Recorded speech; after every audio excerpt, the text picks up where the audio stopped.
Three, two, welcome to the iRacers Lounge. I'm your host, Mike Ellis. iRacers Lounge is a podcast for the iRacer where we talk all things iRacing in a casual setting. Joining me are the usual characters, Greg Hectus. What's up, everybody? Welcome, David Hall. Hello, hello. Hey, David, John Curley. Welcome to the lounge. All right, and William Westbrook. Good evening, everybody. On today's show, we sit down with Mike Ouellette from the Majors to discuss a new project. iRacing's Tony Gardner chats with Sarah Doci. Will sim racing be a requirement for real racing in the future? Discuss two new headsets. Do you need a sim rig roof? And it looks like F1's Alex Albon has a new rig.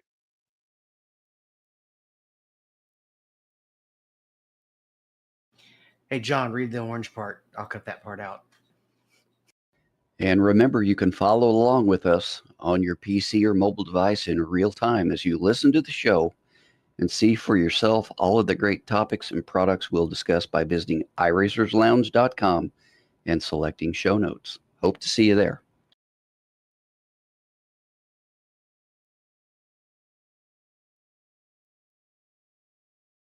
All right, so the listeners just heard the interview that I did with Mike, and so our first topic is sim racing stewards. I've already joined this, though I haven't started participating yet, but this is actually pretty cool. It's basically Rotten Tomatoes for judging accidents. What a neat, novel idea. Heck, three or four of the Facebook groups are basically this, where people post up a wreck and people comment on what they think about it. But no, I like it, to be a little more official like this. Hey, as a league, you can sign up for their services if you want, make this all seamless. Uh, this is really a neat step forward. We've all been talking about how do we really do live admins. We talked about the financial it's not even financially a thing that our racing can do. And so this kind of fills that void. Yeah, and that's what you can get from a league. But what's interesting about this is that it's, some of the issues we've had in some leagues is that when there's just kind of one guy making the call, it can definitely sometimes their decision making, you might not necessarily agree with it. And I even said just in the interview, I don't always agree with their calls, but it is nice to have somebody looking at the calls. For example, we get the same thing with Williams League, because I'll talk about our results in that. I got punted in that last race, and he did have a look at that. But it's also something I could upload up onto here, and everybody can vote on it. But they are going to try to police it where you can't really troll. And when you vote, your goal is to try to agree with the professional, already certified judges. So I went to their website and they have some video examples of what this looks like. And as you scroll down, or these aren't even examples, these are actual incidents that you can vote for, right? Yep, and like I said, it works on Rotten Tomatoes, kind of like Rotten Tomatoes. You have the Civi score and the professional score, and then as you vote, you get a score based on how often you agree with the professionals. So sim racing. Go ahead. I was going to say this sounds fun just to participate as a voter. You're sitting on the couch, you're scrolling these short videos, and you're up or down, or yes or no. To make it really effective, to now lock down the margin of error, they need lots of data, basically votes. This is kind of a citizen science type thing. So I encourage everybody to go make an account at Sim Racing Stewards and vote on all the replays. And when you have something to submit, put it in.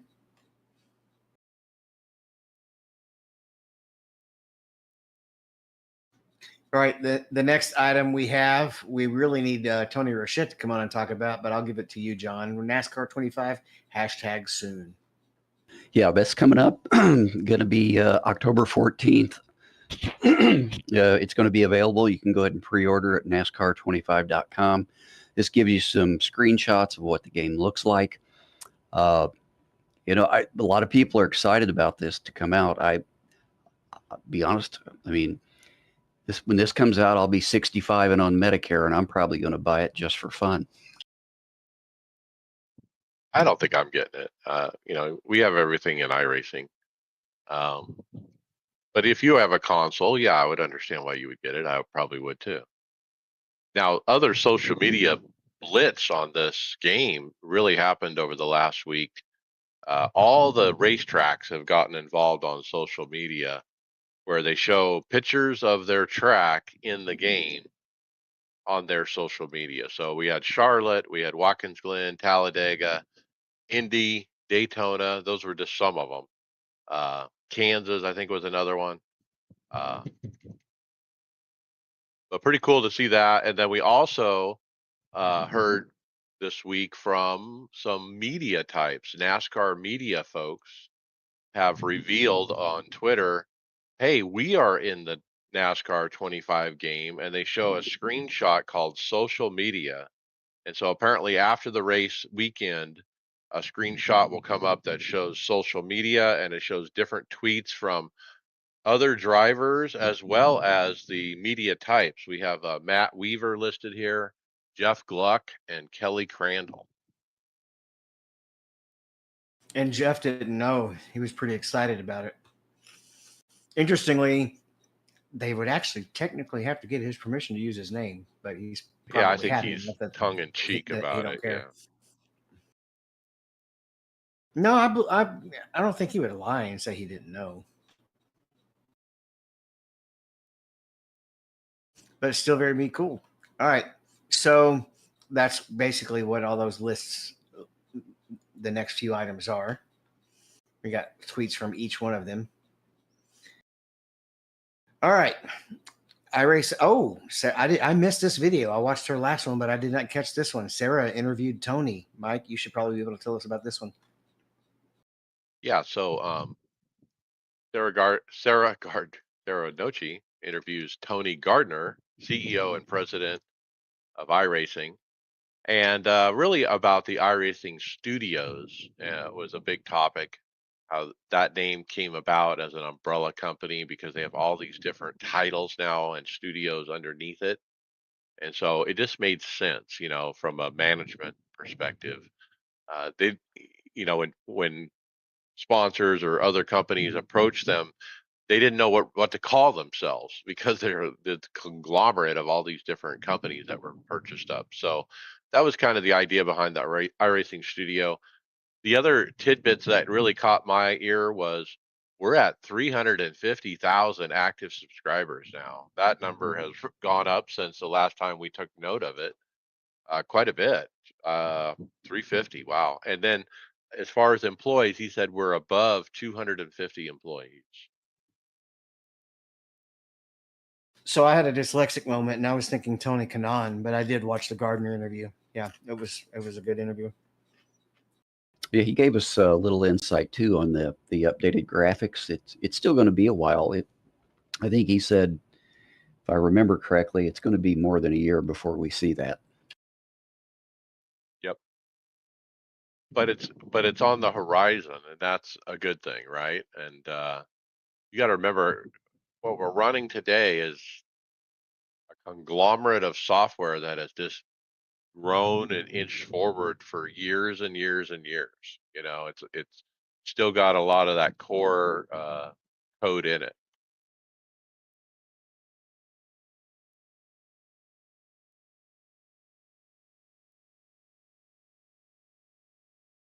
All right.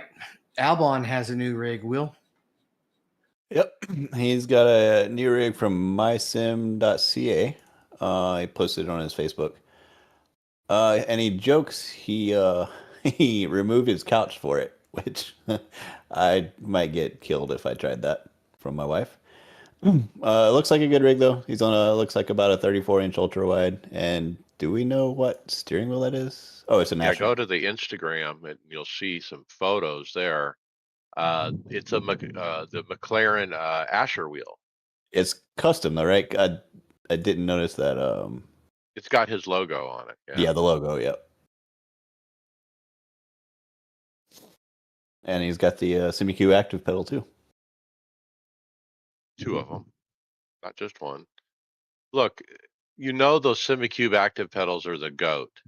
When somebody like this, an F1 driver, decides to get a new rig, you gotta get the best pedal, so you gotta get these. Did we see the wheelbase? I don't know if I saw what wheelbase it was. I would imagine it's a SimiQ, but I can't really tell from all the pictures. It kind of looks like a SimiCube, yeah. No, there's not a good shot in all the pictures. All right, well, maybe we'll see him on the track.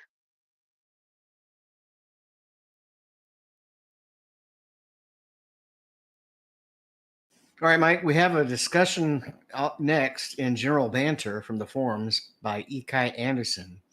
And the question is, are the field sizes too small? Can you summarize his post? Yeah, so he actually put up a poll. He's got a wall of text, but I think we all understand about the way the cars are split. And I'm very frustrated specifically with Gen 4 and how Gen 4 gets split. Like some tracks we do pretty good. We'll get 60 people. And I'm thinking, man, that's perfect, man. We'll get 30 in each split. And we'll have 30 cars on track. It'll be like an NIS race. But nope. We got to do splits of 20. See, that's the nonsense that needs to be fixed, in my opinion. That's nonsense. This is a NASCAR. Now, just because it's Class D, that's the reason they do this shorter race or the shorter fields. Now, look, I understand having that as a general rule. Maybe for road it works good, but for oval, we need this adjusted. We need fields of 30. Kind of depends on the track, though. I think it Does depends it? on the track and the series. I agree. 11 is the example they used in the forum post, and that's way too small no matter what. 20 maybe, still might be too small. But I ran, and I think a lot depends on, like they said in the post, once you start stretching the discrepancy in the I ratings too far, it's really not fun. I ran a 62 car grid at Road Atlanta last night. And when you have such a difference between the top IR and the bottom, at some point it just becomes, I don't want to say dangerous because we're in a sim, right? But it's very, very frustrating, I'll say. I'm not saying fill every pit, and do all 62, but something a little more higher than where it is currently, at least on oval. I don't know if I know on road it to be a problem for me. But I just honestly don't like racing anything that's like 12 or less people. I'm looking for 15 or more usually. And so Yeah, if I don't anything see it, under 20 is bad. yeah. So if I see in a number that's like all last week at North Wilkesboro on the Gen 4, I actually skipped the week. And you know why? Because every time I went into iRacing and pulled up Gen 4, I'm 5-10 minutes before the race and we got 4 people, 8 people. And I'm like, I can't run it with that. So anyway, the poll, we got 120 votes, 79%. I would prefer larger grid sizes. The current ones are too small in several series. 79%. 19%, the current field sizes are optimal, don't change anything. And 1%, I'd prefer smaller grid sizes. Current splits are too large.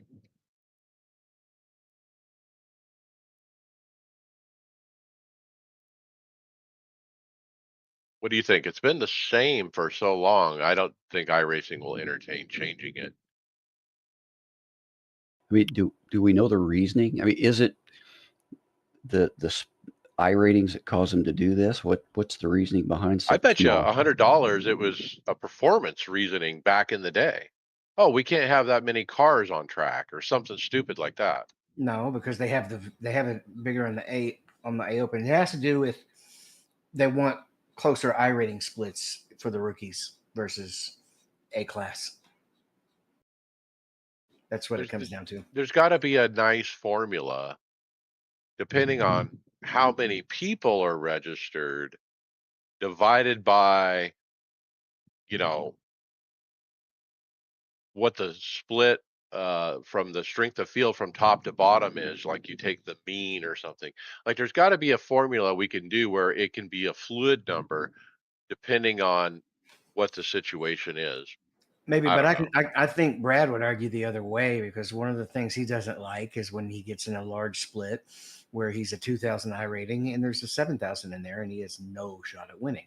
He'd rather be separated into a smaller split and have a shot at being competitive instead of getting his ass kicked. So that's one of the reasons they want those smaller splits. It's more enticing.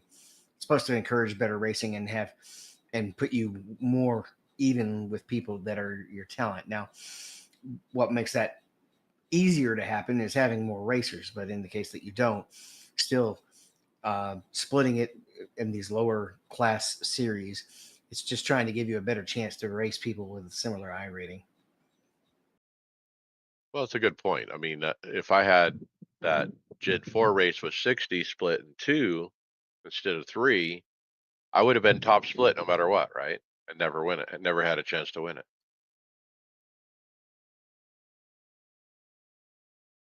All right, John, did he get through?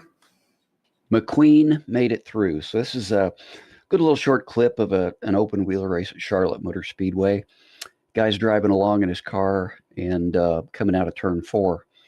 And there are about 10 cars getting a massive pile up. And this guy just bobs and weaves and threads the needle and gets right through.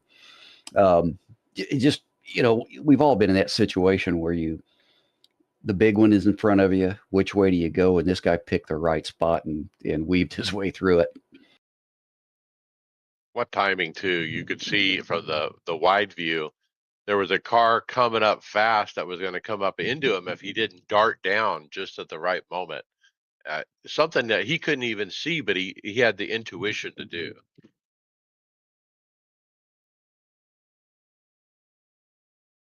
Yeah, those are cool moments, aren't they? When you're like, yes, I've made it.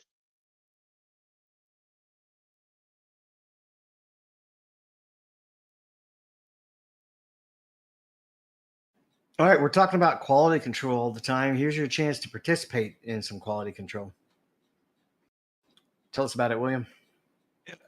The eye tested event is coming back. If you know about this, it's sometimes they put out some experimental stuff. You'll get a achievement for it if you participate. And I'm bringing up the UI right quick because I think when I first read about this earlier this week, I think I misread it. They're putting 17 different car class types in the same. Yeah, that's what they're testing. Yeah. Okay, I thought it was just 17 different cars. I thought they were testing for when they eventually add either the Aston and No, GTP. no.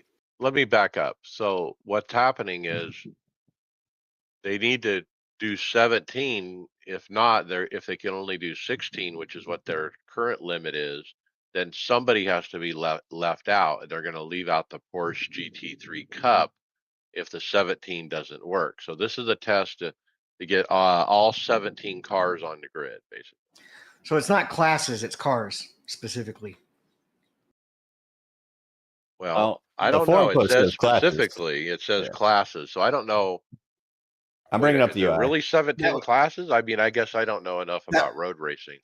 That would mean you would need. No, it can't be classes. No, it'd be. I don't think there's that many classes in road racing. Yeah, I've got the UI up. It's the GT4 class, the GT3 class, and the Porsche Cup. So he meant cars. Okay. So the limit is 16. They're trying to bring it to 17, and this event is to test that. And if you'd like to participate, it's this Saturday. There's 2 different time slots. I've got an eye tested certificate or whatever. I participated in one of these things once. Yep, it doesn't come around very often though. So if it's one you're looking for, participate. It's a 2-hour race at Barcelona.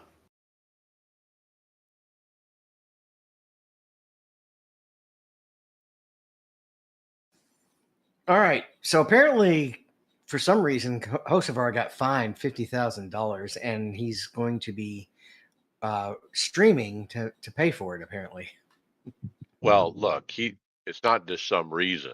I I, saw I the missed it. video. I didn't. I saw the video, but I couldn't tell what was happening because No, so I there's a had just finished different my race. angle that NASCAR put out today where this was they're down off the banking. His car is, not moving. The wrecker is in front of his car, and they're hooking the thing up to his front hood to basically tow him in. And as the safety workers are just getting ready to hook up his car, and the tow truck's literally in front of him, like almost touching his car, he starts gassing it and spinning the wheels, trying to go forward, like he's going to push the tow truck. And so he's sitting there burning out his wheels while there's safety workers all around his car. In my opinion, NASCAR should have parked him for the week instead of the 50,000. It's ridiculous to put those guys in jeopardy. He's a young punk and he needs to be put in his place. But the story is kind of neat because I'm a streamer and I get paid by TikTok a few dollars every week for my generous viewers. But Hocevar here, he's got 50,000 to pay, so he put up on his goal on his his TikTok stream 50,000 he's trying to raise, and he has $149. So it'll take him a while. Yeah, the only thing I would say is they should park him for the year, not a week. That he could have killed somebody. You know, he shouldn't be behind the wheel of a car. He should be done. Look, there's certain things you do when you're not under green flag. Look, we're not under green conditions. His car is parked. It's been parked for minutes. It ain't going nowhere. So what's he trying to prove? He's just a punk. Yeah, you're right. He needs to be shut down. Well, maybe they could put this guy in his place. What do you think, William? Yeah, so this 5-year-old, I guess, is that? Yeah, he's 5 years old. It's a short little clip on Twitter. He's on what looks like probably a Mozart 5, and he's a 5-year-old driving a truck at Daytona. He's got I'm going to assume it's his dad behind him coaching him what to do. But on the last lap, the little man makes like 7 or 8 passes for a 8th place finish, and shows some pretty good patience trying to get through there. A lot more patience than a lot of people on iRacing show most days. Man, start him young, right?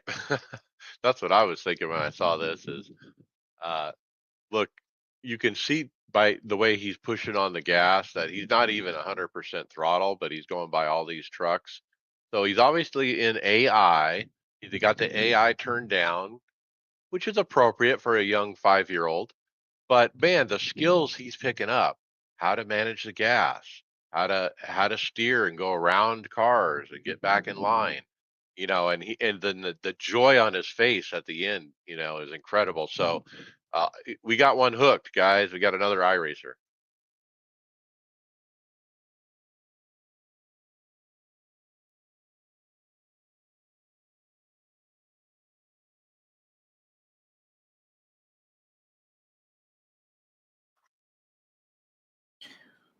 All right, got to throw this one to you as well, Will, because you're like me. We run a lot of sports cars racing. It looks like we've got a new endurance schedule generator. Yeah, I haven't tried it, so I can't vouch for how much it works or doesn't work. I'm going to assume it does.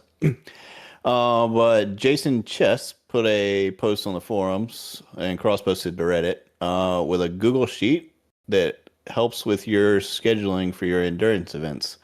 So there's 4 sheets. You put in some information, basic information, average lap time, fuel tank size, fuel use per lap, and then your preferred availability, and then it will spit out a schedule for you. Now, there's a couple things similar to this. I know there used to be a spreadsheet running around back in the day that we used that was very similar to it. And We then still have it. We still have the template. yeah, and then there's an actual website that does this too. I forget its name that we tried for the 24 that basically works the same way. It just puts it in a website UI. But I believe it's since gone behind a paywall. So it looks like this one's completely free for the public. So if you are gonna run, petite coming up, and you are having trouble with your schedule, it might be worth a try. It might be neat to try the Sassy Enduro Manager is what you were talking about, the old template.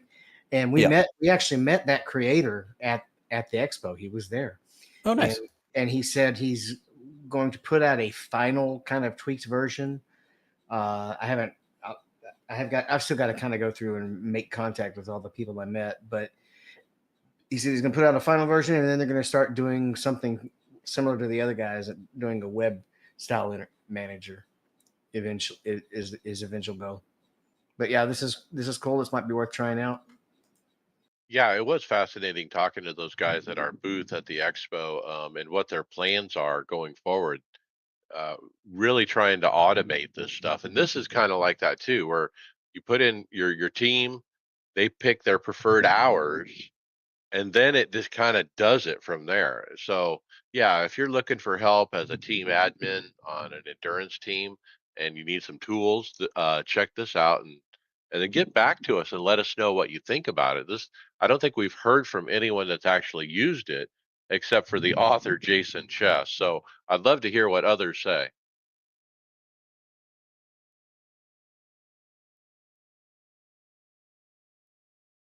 All right, Mike, you have to comment on the next one because the question is, did the update make the Gen 4 worse?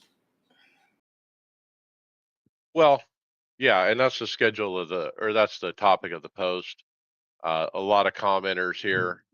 Um, you know, the people in the forums have complained about the draft being too strong.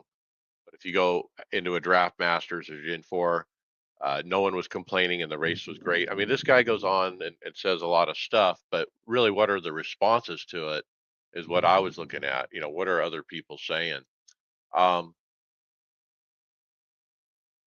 this guy, Sean Pauly, at the end, he said, had a league race tonight tally where I got shuffled to the back, full throttle, and the pack pulled away, and I lost the draft almost instantly. Had a few others lose the draft easily. Probably one of the worst races I've experienced. So I think, this other guy says, hey, there's a little less draft power to keep the current and the draft speeds. So it sounds like the draft is not as strong as it used to be, and some people don't like that. But I don't know if I've done any drafting yet on a draft track. I ran Well, the newer Atlanta, but I don't know if that counts. But we'll find out in a couple of yeah, weeks. yeah. So I've got, and I take exception with his post a little bit in the forums. Now, I don't drive oval. I don't drive the Gen 4 much. But he says it's a novel series in car, make it fun. And then later in the post, he says, I understand it may be realistic for a single car to do Talladega by itself at a top speed of 174 miles an hour, but let me drive a speed of 186, like I saw them draft as a kid, or I'm going to assume that's in the draft. Like, that's not the goal of iRacing. Like, if you want to play that, there's plenty of other Simcade or similar stuff. I don't understand the point he's trying to make. If He it's wants he truly wants more realistic. I know what he wants. He wants that new Automobilista game. They have a NASCAR version that says Gen 1, Gen 2, Gen 3, just random old NASCAR like styles. Like he just wants that old style thing or something. But you're right. I mean, we are a sim. We're simulating cars. Look, I want a Gen 4 car that runs just like it did in 2003. Same speeds, same everything, same setups, you name it. And if it runs like crap, it runs like crap. But I want the same thing.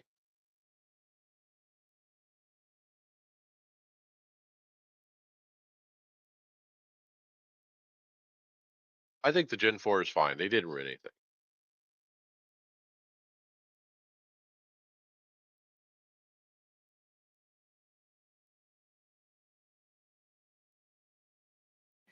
Okay, so it looks like we have somebody begging for iRacing to come scan a track before it goes away up in Pittsburgh. And I seem to remember hearing about this either or something similar somewhere else. Pittsburgh International Race Complex, and they call it Pit Race is the new name of it. They did have new ownership, but it didn't work out, and they got to step away.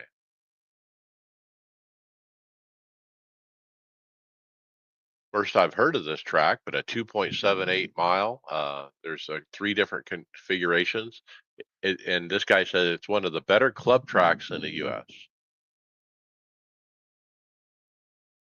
We've talked about scanning club tracks before as a nice to have. I don't think it's something that we necessarily need, but maybe when they scan all the tracks, that's what they do next, or the club tracks, you know. Yeah, I actually never heard of this place until this story came up. It's a like you said, it's a club track. SCCA runs there a lot. Um, yeah, it's gonna. I guess it got sold to a developer, and their rumor is a data center that they're gonna put there. But if iRacing is gonna do it, they've only got a couple of months because it looks like at the end of 2025, it's when the developer takes over and starts their construction. Do you think this kind of thing is on their radar when they get these quick notice? Oh, this track's going down. We need to send out a scan team in the next month. Do they care? I mean, they might care, but is it feasible to do that? You know, is it going to make them any money? Does the track have any significance? I think that'd play a big role in it. Well, we talked about all the business behind these track scans, like they need some kind of business arrangement. You know, we talked about Laguna Seca going from a free track to a paid track because they had to renew the license with Laguna Seca. Whoever is in charge of Laguna Seca wanted money out of it, and so they had to do a contract and a deal and all this stuff. Now, if this track is literally going out of business, who do they do business with? Who do they go to sign rights over to? You know, and so there's a lot of legal mumbo jumbo, I think, behind trying to scan a track that's literally on its way out.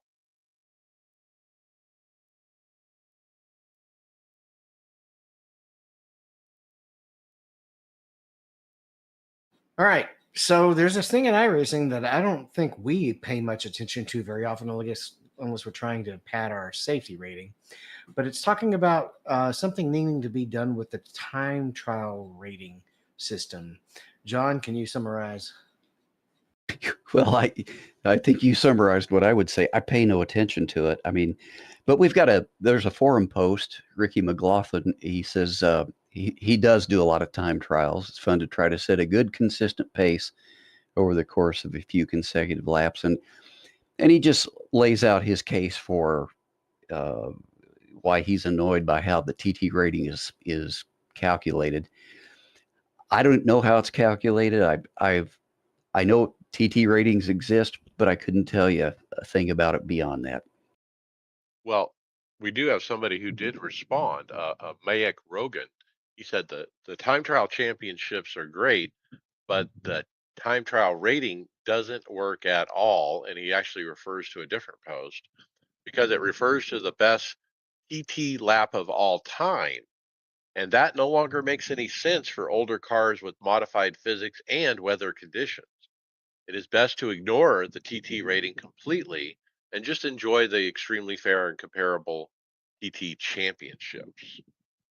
And so when we refer to the other post about it being broke, yeah, there's a post from Jason Perry back on February of 2024 detailing this out.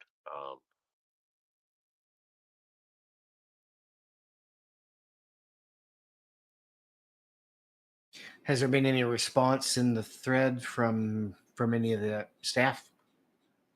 Doesn't look like it, no. But look, nobody uses this. I mean, people use time trials. I use time trials. I've done it before for practice. I've done it before. Whenever I run the Mount Washington, I use time trials for that. Um, there's sometimes contests, and you can win a SimLab wheelbase thing was in there recently. So there's different things like we did the Sim Gaming Expo competition was in there. So that's what the time trial is really for, in my opinion. These folks that are using the TT and they're trying to watch the number and see how it goes up and down. Dude, it's broke. It's broke. It's broke. Don't even look at it. Just ignore that part. Look, you have the championships. Those are kind of neat. You can go into the time trial, put in a lap, and then they give you the overall standings, and so you can see how you stack up. But now that we have active weather, though, these standings really don't make a lot of sense.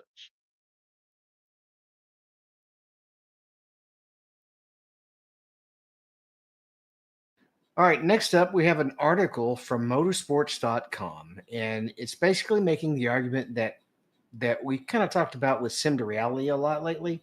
Well, now it pretty much is coming down to the point, according to this article, and I probably agree, that sim is a part of the reality. In fact, it says it's now going to be a requirement going forward that anybody coming up driving is also going to have to be good in the sim. Well, I think the way they word it is a little weird. I mean, I don't. Of course, it's not mandatory, but to be realistic, I mean, so you say you walk into a F4 team. Hey, I want to drive this team, and I got a check. I got $500,000 for you. Well, they start asking about your qualifications. Where have you raced, this and that? Where do you sim? Have you simmed? And if they haven't simmed, I mean, that's a big step backwards, in my opinion. I think that's the point. Is look, people are going to be in the sim racing. If they're looking to be a professional driver or considered to be a professional driver, how could you not be in sim racing? Is the question.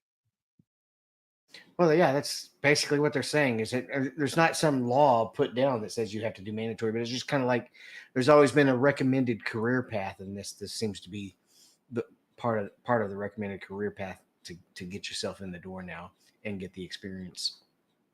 Yeah, Well, the quote says it's, and this is from a YouTube and Nürburgring content creator that from the article, but the quote says it's going to be mandatory to be a sim racer before you're considered a professional driver. And I don't think, before, but I think it's going to be required as part of being a professional driver. And that might be semantics, but there's not going to be these Lewis Hamiltons anymore who don't step in the sim, especially as practice time continues to be cut out and engineering keeps going up. I think if you don't participate in the sim at all, you are not going to have a seat, to be honest. well, if let's say you're a car owner and you're looking for a driver, you talk to a kid who's got an 8,000 I rating, and then you talk to another kid that's never done it before. Who gets your interest? The kid that's sim raced with a high rating, or a kid who's never done it? Duh. Well, the only thing is though, who really gets his interest is the one who has the paycheck. The one that has a check, yeah. No, that's racing for you.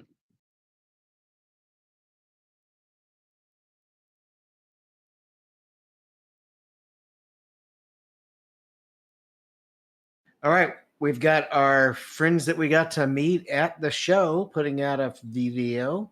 What role do you play in each incident? Yeah, the Chicane podcast, guys. Man, they. I just gotta. I'm impressed. I gotta say. I gotta digress a little bit with their podcast, their YouTube channel, their show about iRacing and racing. They do a great job. They put a lot of work into it. I can't. I mean, is it a full time job? I mean, they really do editing and they have a big description on their video. I mean, they put a lot of effort into it. I just want to take a minute and point out I recognize that effort. Man, I'm impressed. I hope you guys can keep it up. But anyway, this is the video of an interview they did with this guy named Cam Eben. Never heard of him, but he is a 14-time iRacing champion and professional MX5 driver who shatters the myth that expensive gear is necessary for sim racing success. Now, this video that we put up was just supposed to be a short clip of him talking, but we didn't quite catch it. But one thing that he talked about specifically was when the going is rough and there's lots of incidents and you're involved in them, you got to take ownership of that, even if it's not your fault. Even if you get wrecked from behind, you got to ask yourself, well, what could I have done differently to put myself in a different position where that may not have happened? And so it's more of taking a positive spin on being wrecked all the time. And that's something that we've been talking about a lot. And man, we're just sick of these splits. They're trash. They're all yellow. I'm involved in every caution. Well, you got to look inward a little bit and okay, am I putting myself in the right position?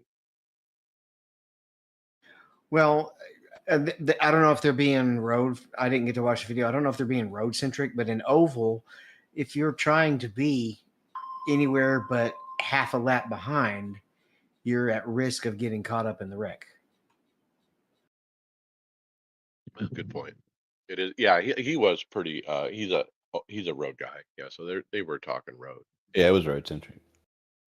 Yeah, there's a little bit of a difference. I mean, I got a race earlier. I had a really lucky wreck avoidance when the GTP leader got into it with a GT3, and I did. I finally had some reflexes and got around it, but many of the wrecks are not even coming down when we know somebody's going to send it. It's just the wreck happens in front and there's nowhere to go. You're tailgating at 150 miles an hour. You're tailgating at 150 miles an hour. Imagine doing that for real. You know, you just can't always avoid everything.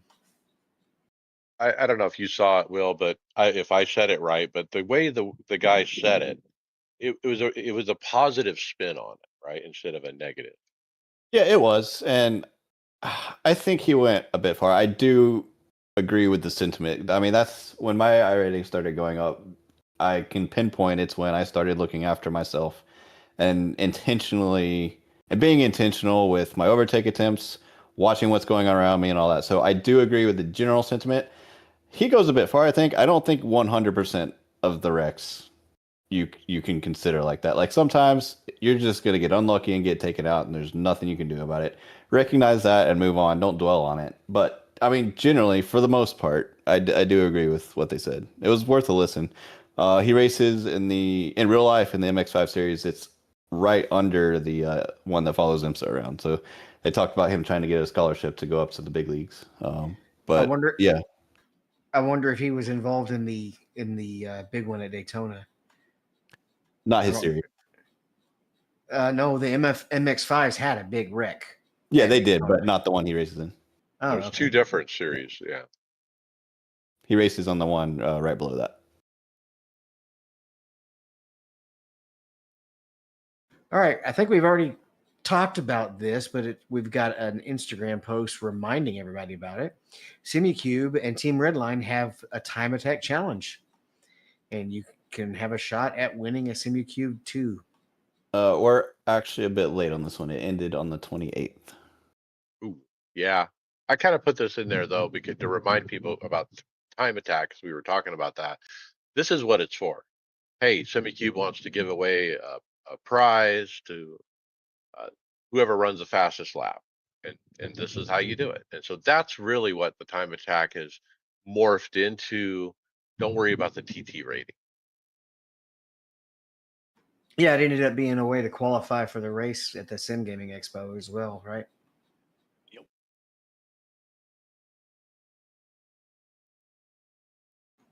All right. Next up, NTT IndyCar Series. The Pro Series is back, or it will be back in January.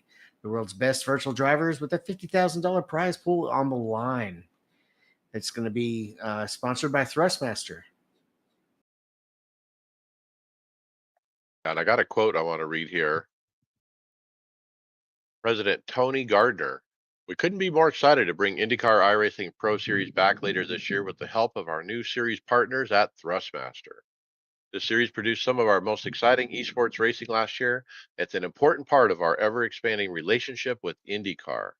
Our new qualifying series format, using the Dallara IR15 from the Indy Next, adds another level of realism to the championship as drivers walk the same path that real world IndyCar stars do to reach the highest level. We're looking forward to getting the season started. So the qualifying is going to feature the next car, and then the series is going to be in the IR18. Is that how it's going to work? Yep. That's They're pretty cool. taking NASCAR style, where they run the B car and the truck, and they qualify for the A Coke Series. I like it. I think that's a appropriate way to do it. Yeah, that's really cool. The qualifying races are going to be broadcast on the iRacing Twitch too.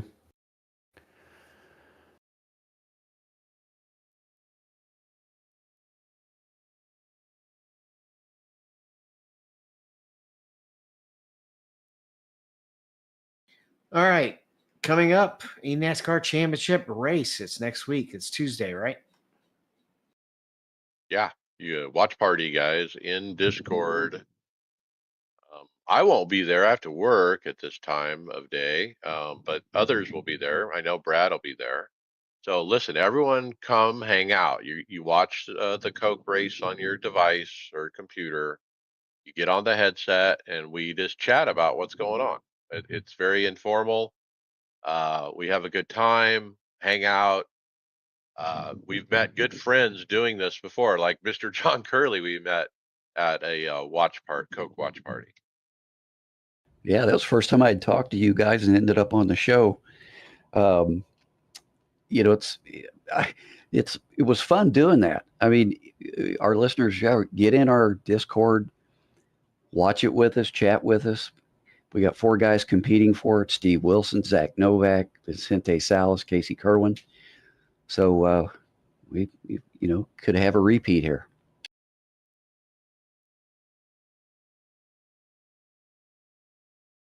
Yeah. So who do you like among that group? I mean, I don't know how you bet against Steven Wilson. He's hot this year. I mean, he's won a bunch of races. He's won this championship before. He's been on this stage before. Now, not saying these other guys haven't, or haven't been in a similar position, but I just think he's hotter than the others. Yeah, I think he's found the groove. He's got to be the favorite. Well, we'll be on the Discord. Come join us. I should be able to make this one. I know, Mike, you'll be having to work, won't you? Are you gonna be able to come in towards the end of it? I don't. I might be able to get it right at the end. Yeah.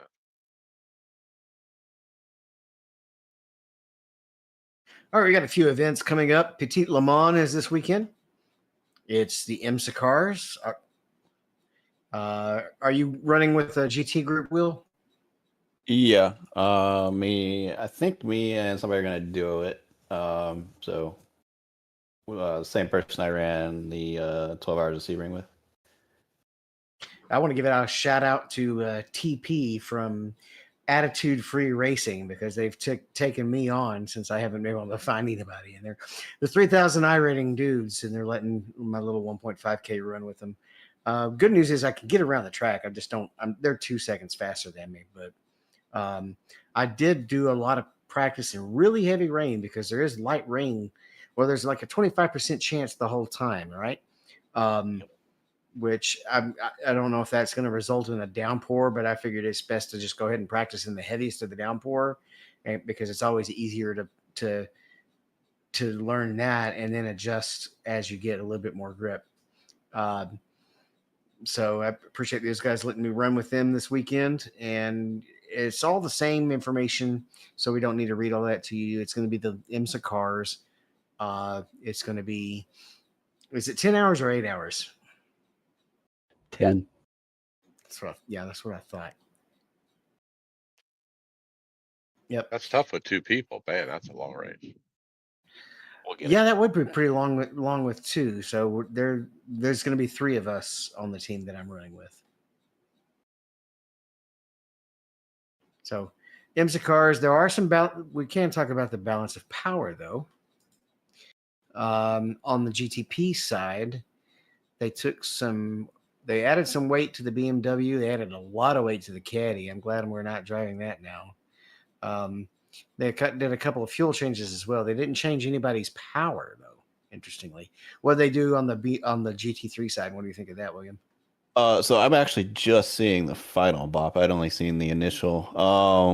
It looks like they added some power back to the McLaren, which is good because it was sorely missing it. Took a little bit more away from the Mercedes, a little bit more from the. They added 5 kilograms to the Aston and 10 kilograms to the Lambo. Not too many other changes though. No changes at all. Well, no, never mind. They added 3 kilograms to the Porsche, but it's been a little bit slower on there anyway. Yeah, other than that, I think it'll be good. Mustang's at 1.75% down. I mean, the Mustang has been way overpowered this season. But I think that might have gone a little bit far with the added weight as well. But we'll see on Saturday. Well, what do you think is what makes the Mustang particularly good, especially at this track? With because it kind of does depend on the track, right?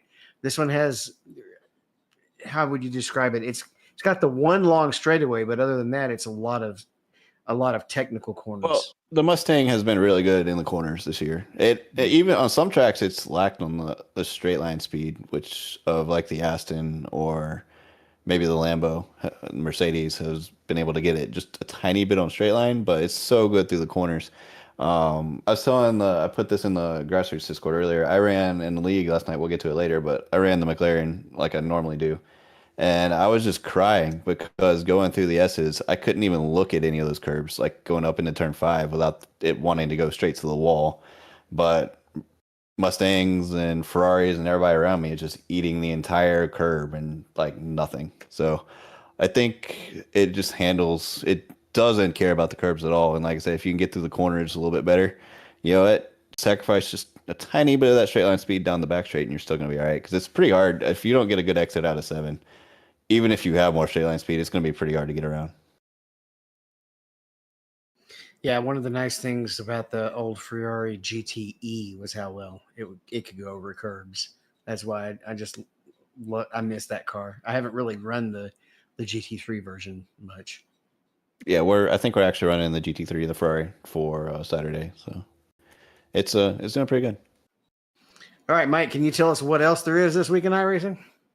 Yeah, besides that, we got NIS at Roval, which was pretty fun today.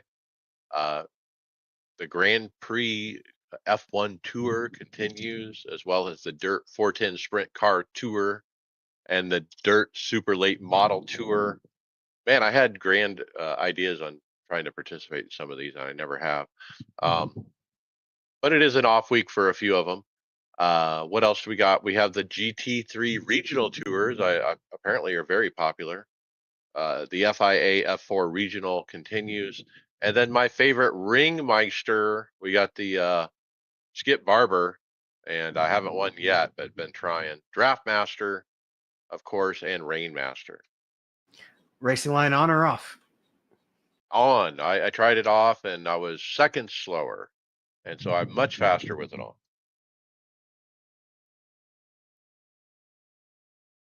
Podcast housekeeping, leave us a review on your favorite podcast platform to make it easier for more listeners to find us. Mention the podcast to your fellow drivers so they don't miss out. We would appreciate it.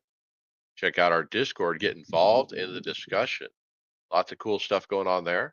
And of course, our show notes. Look visually at what we're talking about at iRacersLounge.com. We're in regular rotation at Performance Motorsports Network. And of course, merchandise at iRacersLounge.shop. Before we go into fantasy, I also want to talk about the league. This is a good place to talk about it.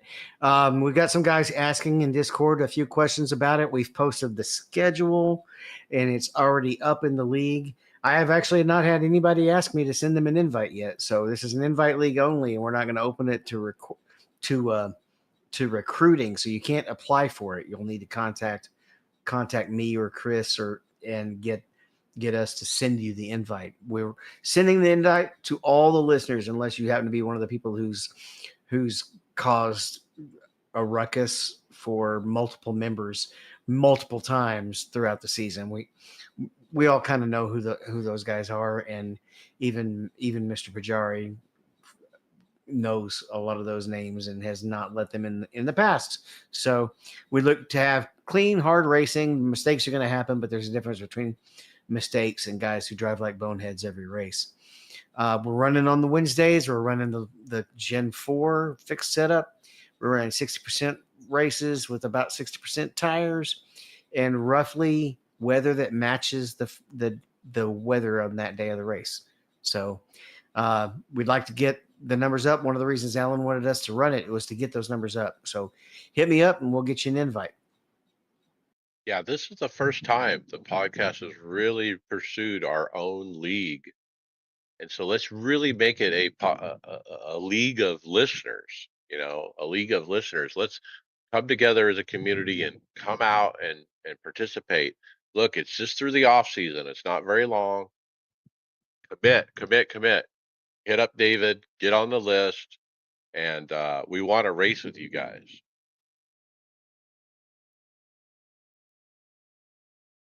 All right, let's talk fantasy. I'll go ahead and read off the top 5 first. At Kansas, we had Vol 1977 at the top with 293 points.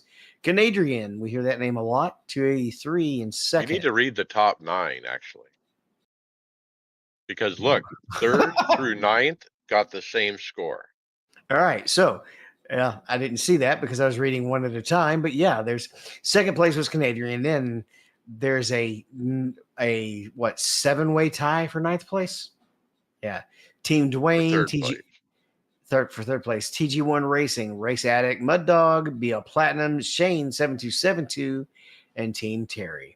And honorable mention in 10th because I'm going to be a bleeding heart liberal and make sure he's included. Lalos Amigos.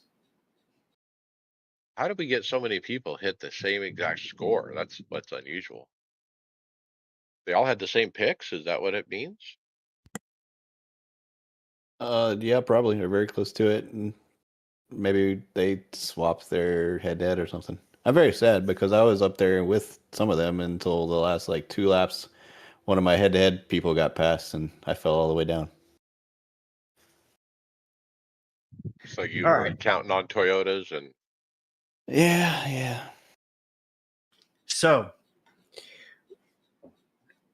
do we want to talk about all the controversy, not controversy, or do we just want to leave that behind? was there any? Well, an owner knocking his driver out of the way.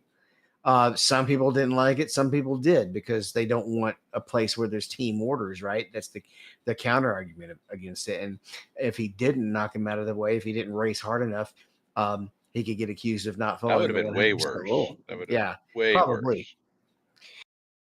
All right. I kind of agreed with TJ Major's point that he probably could have done it in a way without costing them both the race, and it would have been better off. But what made it look so bad is that they had the top 5 Toyotas running 1 through 5, and then none of them ended up winning it.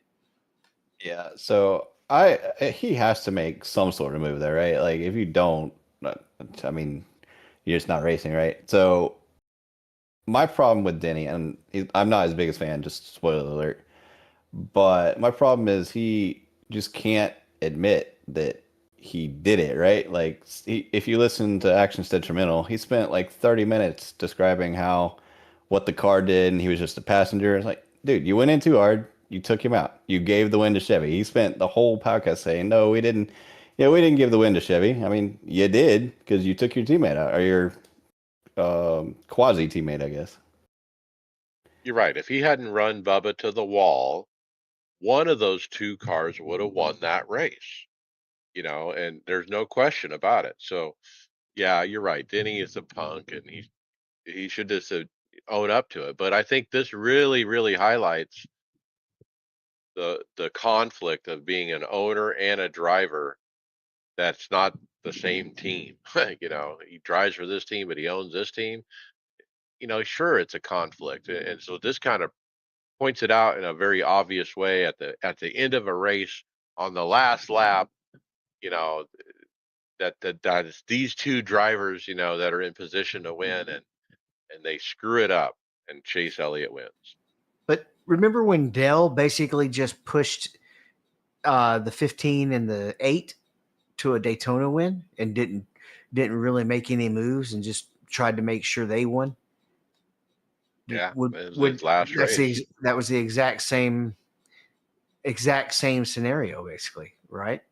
Well, in Of that course, scenario, Dale Earnhardt Sr. wasn't trying to win the race. He wasn't trying to pass those two guys. He was blocking Sterling from behind, basically. It sucks how it ended up, but if, let's say, he had not turned into a tragedy, would he receive the same kind of controversy that Denny would have for not trying to win? I don't think so. Maybe not, just because who it was. But in my opinion, you should have made the move. I mean, I don't have a problem with the move Denny made or tried to make. I just can't stand that he can't take responsibility for it. Well, make the move, but don't make it where you run him to the wall. Like, run him up half the track, not the whole track, or, moderate that move a little bit so you don't give up the freaking lead to Chevy. Yeah, he said when he got under Bubba, like he didn't know, one, where he was, or two, what his car was going to do. I'm like, did you not make a pass the entire night? Like, I don't understand what he was trying to do. No, actually, he was leading it mostly. So let's change topics a little bit. I mean, they fired the director of NASCAR, Juice on Hamilton. That was a nice change, man. I've been begging for upper management at NASCAR to be cleared out, fire them all, and to get the director out. That's a nice touch. Now keep going, keep going. Let's fire all the executives. Fire yourselves.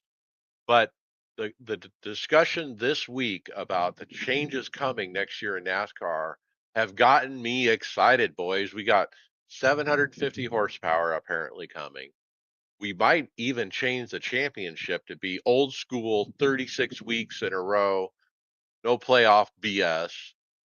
Man, all this stuff has kind of got me hyped. Yeah, I've defended the playoffs at some point, but one of the really strong points of bringing back the 36 schedule is the fact that so much of the regular season is now meaningless. For example, what wasn't it this weekend that Ryan Blaney had trouble? They had to go to a backup car, but it was like whoop-de-doo because he's already moved on to the next round. Make NASCAR great again. Drain the swamp. All right. And then going forward, as far as the championship, Mike Wojo leads 5907 to Team Dwayne 5878. So he's almost 30 points or so ahead. Then we got Res Dog third, Team Terry fourth, Bud Dog fifth. So that 30 points, just for reference, the win this week was by 10. So he's got a little bit of a cushion, but he's definitely not out of reach.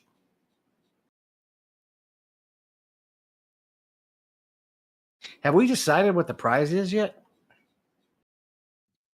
T-shirt or hat. Maybe a set of the stickers to go along. And stickers, yes. Though if it's Wojo, he's already got the stickers. Isn't he the guy that didn't he meet us at the expo? Yes. Yep. Well, he can get some extra stickers. All right, it's hardware time. First, the G321 right for you? Not for me because I prefer studio headphones over gamer headphones. But what do you think, Mike? Well, OC Racing does a quick hit here on the new Logitech headset. That's entry level, $60. Got a microphone, padding, all the stuff you need. Not for me though, but I do recommend Logitech headset. The one I got, the one John has, is the Logitech $250 headset. I forget the exact model number, but it's super high quality. And if you really want one, that's the one you should pick. The thing with any Bluetooth headphone is that there's a slight delay in when you get the Bluetooth signal. And so I just think it's better to be hardwired in. Well, that's a good point, but I'm not listening to audio from the engine or those type of things in my headset. I'm using voice only in my headset, Discord and voice chat.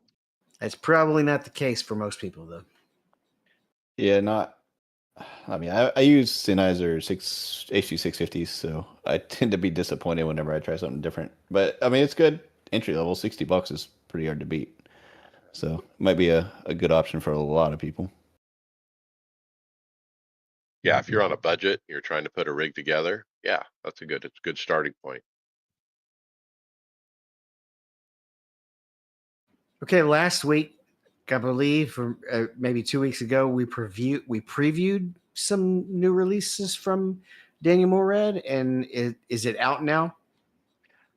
I know pre-orders went live. I don't know if they're actually shipping yet. Same designs as the old one, but new, or like graphically, but new design for the palms and the grips and stuff. They look pretty nice. I'd like to get my hands on a couple and try them out. It's a different material, is it too? Isn't Yeah. it? Yeah. So how sacrilegious would it be to buy one of these and then cut the fingertips off? Please don't. Because Yeah. I would want my fingers to be exposed. Can you use a iPhone with these gloves on? Yeah, they've got touch in the index finger and the thumb. Well, it's not just the phone, because I don't really. But when I'm in VR, I'm always filling around for all the switches and stuff.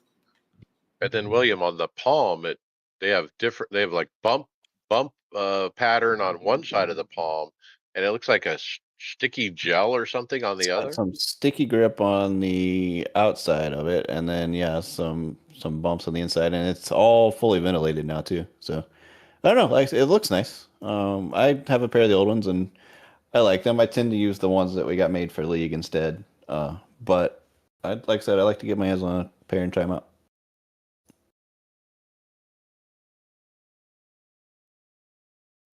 All right, I dropped the ball. Got a little too busy today and didn't get to watch this one, but we have a review of the Big Screen Beyond. The question is this a future VR? And based on everything I've seen so far, the answer is it's one of the two futures. Yes. So, did you get to watch it, Mike?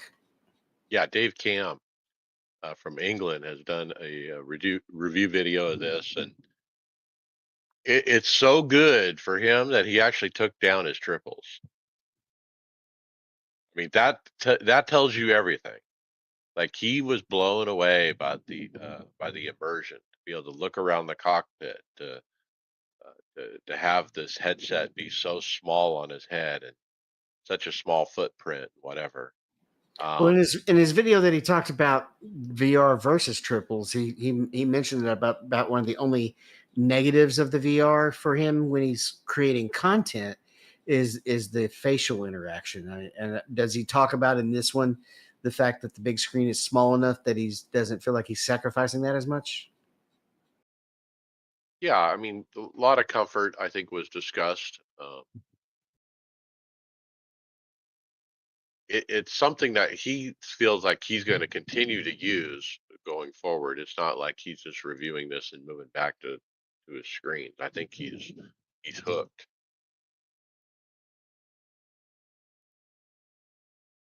I know I like my Pimax as well. I would love the chance to try these. Unfortunately, they weren't at the expo, but I think they both put out really good products, and it's good to have them pushing each other.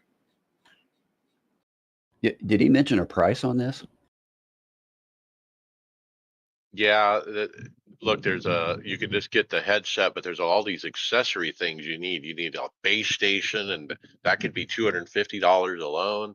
You don't have one already, and you have to uh, get this insert thing created for your face. You could do prescription lenses, and so I think it was 1,500 or something like that after you get what you need. That's not terrible, but that is one thing that the Pimax guys have going is that they have the inside out tracking. So you don't ever have to worry about base stations.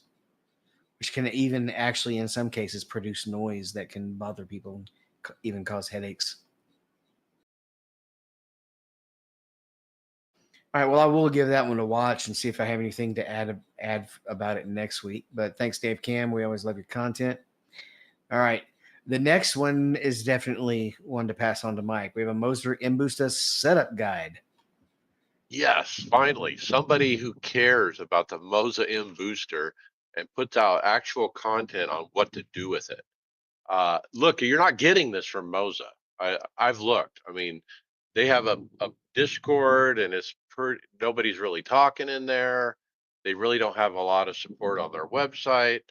And so these guys from Inside Sim Racing, I certainly appreciate them. And I do want all my listeners to look at this video. It's only about 7 minutes. And why is you'll really get a good feeling about what this pedal is about after you look at the software side of it and all the different things that can be adjusted. And so he does a good job of showing off those software adjustments, uh, making some adjustments, going out on track and seeing what he thinks, goes back into the software, I'm going to make it a little softer, this and that, and really shows you how to dial it in. And I kind of had an idea of how to do this, but to see somebody else do it and kind of do the same things I'm doing is comforting.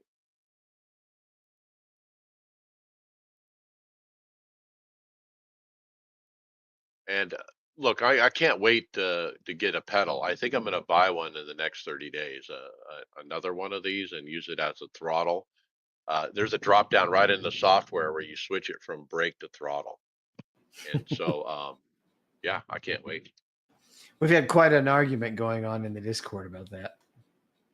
Well, yeah, people are saying in the Discord, Mike, you don't need all that. You don't need the $800 throttle pedal.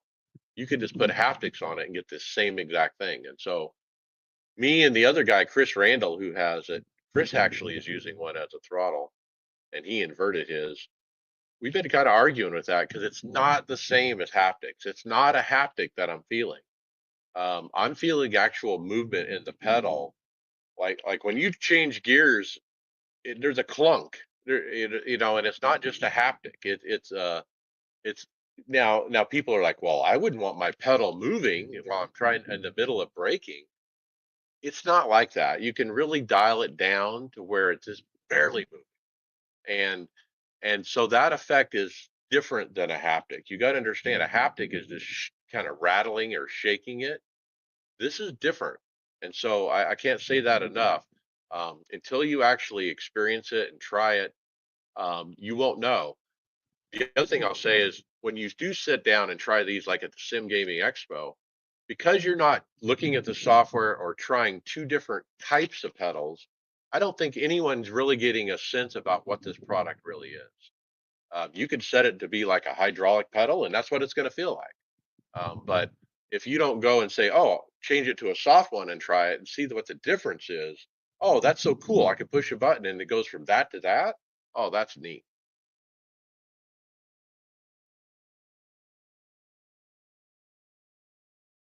All right, so we are definitely not talking him out of spending $800 on Doesn't sound like on it. haptics. Spending Mike's money. Usually we're trying to spend each other's money, not talk each other out of spending it. Right. But if you really wanted to spend some money, you could spend it on a shifter as well.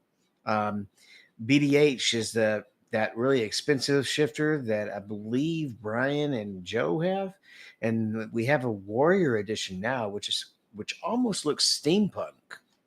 It like has some intentional wear and tear on it.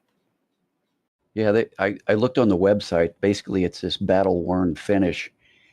They've only made 20 of these units, so aren't that many, but it really looks pretty cool. Each one of them is uniquely weathered, so none of them look the same. But it looks like it's been in a real car and been beaten around a little bit. It's a really cool looking addition. $800. I mean, it's not cheap. So this is wait. They build one of these. They got it on the bench. They pull out the grinder and they just start grinding on it and making scuffs and marks or something. I mean, you think about how did they create this? This is basically the sim racing equivalent to buying jeans with holes Best in them. jeans. That's exactly what I thought when I saw this at first. It almost does look like they took a grinder or a sander to it, you know? You know, and there probably is an $800 pair of jeans with holes in them out there too. But I believe it's still cheaper than the Podium 1 branded edition, right? Isn't that thing $1,200? So 800, really? That's cheap for the BDH, actually. I I don't think just I've pulled ever seen I it just that pulled cheap. a number out of random. Oh, no, I it's think 800. they're Go 12. website. I want to say they're $1,200 by memory.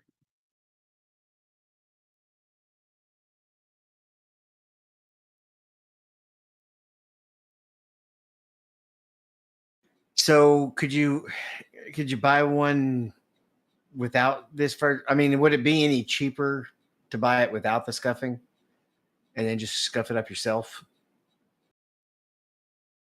$700 without the scuffing. Really? Wow, I had no idea it was that cheap.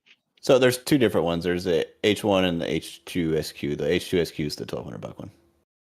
Oh, okay, so it does It's H the one pattern that'll and it's the one sequential. that'll do H pattern and sequential. And look, if you're going to spend that much money on a shifter, don't you want it to do both? Yeah, except, well, I guess we could really use the 4-speed while we're running the Gen 4, but I don't trust my shifter. The Fanatec will start acting up the second I start trying to use it in H pattern. I've had so much good luck with my Moza active pedal that I'm tempted to re-look at that Moza toaster, or the active shifter they have.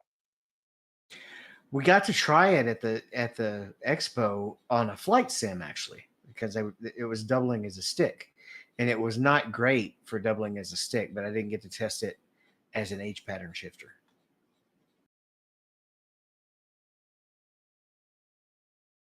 All right, next up, John, we have the PX10 V10 review. Who did this one?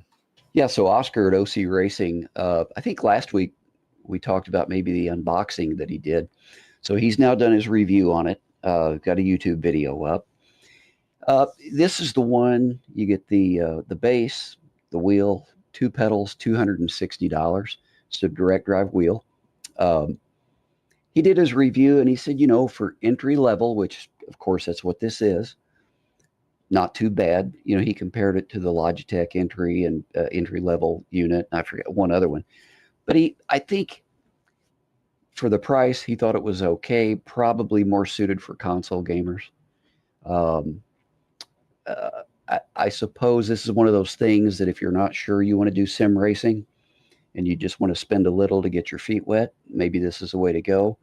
For those of us who have been doing this for a while, probably not. But he said for the price, not bad.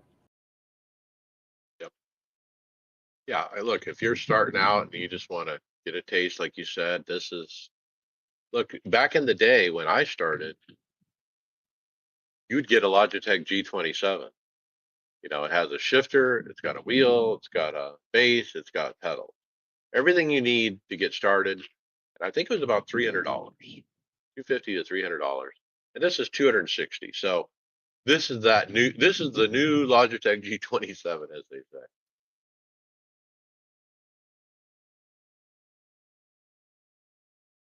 All right, this next video is for all you guys who like to really feel like you're sitting in the car, isn't it, William? Yeah, we've seen a couple of these. I think this is probably one of the more intricate ones we've seen, but someone building a full cockpit, but mainly the roof, right? So this guy uses some foam cutout and then puts like a velour material on top of it, uses some plastic pipes to get the roof over it. It's really cool. I think it's way more than I would ever do for my rig. I'd hit my head more often than not, but it does add quite a bit of immersion to it. Yeah, he's got a roll bar, kind of black PVC pipe simulating a roll bar thing that's attached to the roof, and that's kind of the look he's going for with it. He's got light holes built into the roof where you got some light kind of shooting down. Yeah, he's got the Govee lights that me and Brad put up. It's not for me, man. It's just too hot.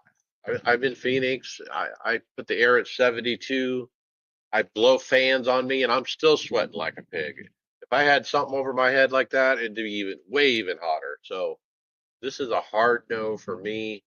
Um, my immersion, as far as roof goes, is I wear a ball cap, a baseball hat, and the rim of the hat basically blocks my view of anything that the roof would block the view of. So that's my roof.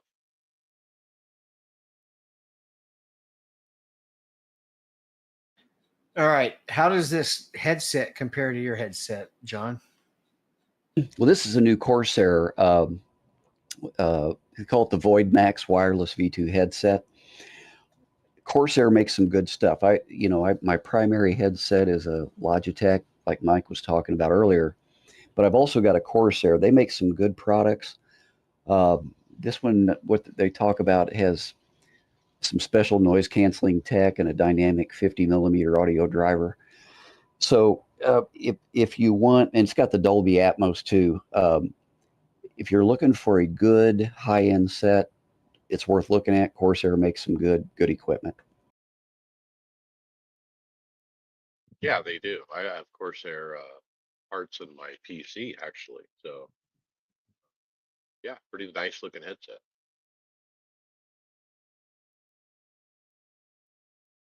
All right, Mike, we have a price drop in the 5000 series. Yeah, so prices for NVIDIA's RTX 5000 graphics cards continue to fall. Um, According to our tracking, consumers can now score better prices than just a month ago. The RTX 5080 has dropped by $40 to $80 at several retailers, while Walmart's GeForce Week sale is offering the TNY RTX 5080 for only $929, down from $999. And they go on to detail some other price drops across the board on the RTX cards. So yeah, if you're building, now's a good time. This is really good to see, considering where this market was, a year ago.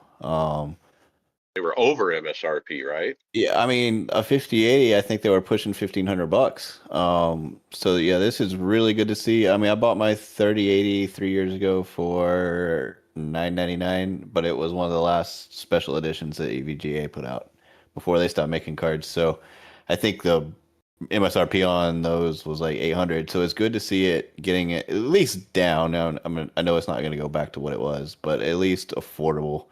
I still don't know price for performance. I don't know if the 5080 is worth it. It wasn't when it released just because of the inflated price. But hopefully it comes down. And it's rumored that these are happening because NVIDIA is about to announce the super models of these cards. So maybe we'll get something new in the not too distant future. Makes sense.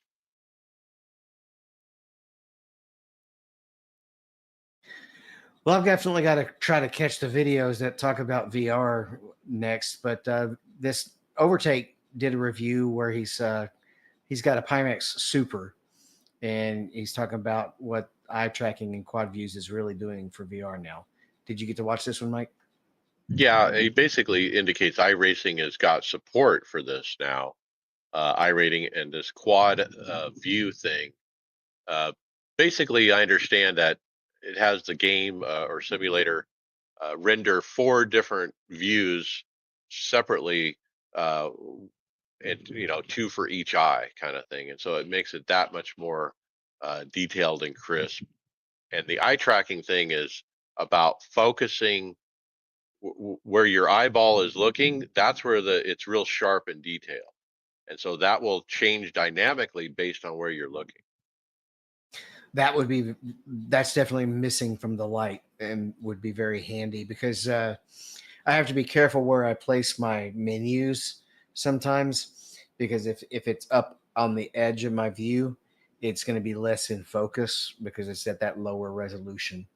Because that's what quad view is it saves performance by sacrificing resolution outside in your peripheral vision. So it makes it in the center. And what eye tracking allows it to do is when you look to the left, the FOV, or fixed foveated rendering is what it's also called, follows your eyes. And so that's got to be a really cool feature.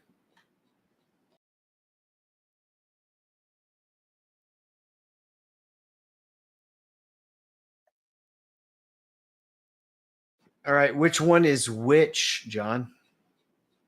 You know, I can't tell. This is an Instagram post from DSH Sim Racing, and it's showing you the Evo 2 versus, DSH VS original. And they've got a replica here. You know what? I would have said the one on the top is the real one, but I'm not sure.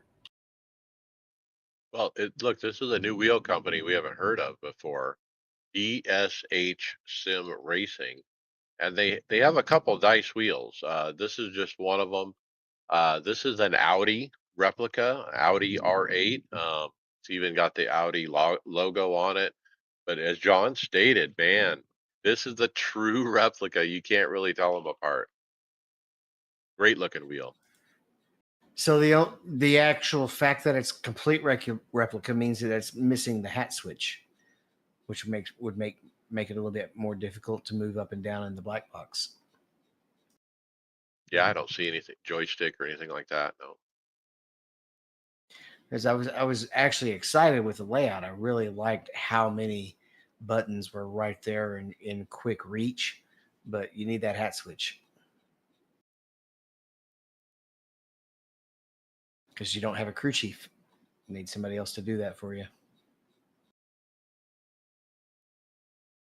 All right, we've been speculating that SimuCube 3 would come out in the spring, but when they're starting to promote it, and Mike, your theory is they're feeling the pressure from SimLabs with their new announcement. Yeah, SimLabs is definitely announcing at the Sim Racing Expo in Germany this month. So I think SimiCube was forced to do the same, and they're actually going to announce October 9th coming up next week. And so they're going to have a full, live announcement. Um, so there's a forum post about this, and it's a fascinating discussion because it kind of goes into why is SimiCube putting out another wheelbase? And I hadn't thought about it this way, but a lot of people in the comments are basically saying it's getting harder and harder for them to get the original parts for the SimiCube 2 uh, that originally came out 6 years ago. And so after 6 years, they're having trouble sourcing the motors and the controllers and all the different things, and things have evolved over that time. And so the speculation is that they need to, they're not able to source those original parts anymore to make a SimiCube 2. That's forcing them to go to different suppliers and whatnot so they can have product going forward. And so, yeah. So I was in the SimiCube Discord. They've got a SimiCube 3 section there now. And somebody has put up what looks like an actual photo of the new SimiCube 3. And it has an interesting looking quick release on it. So if you go in there, you can actually see what it looks like. You're right, and there is a picture on the second page of the forums. Our friend of the podcast, Chad McNeese, got that photo and stuck it in there on page 2.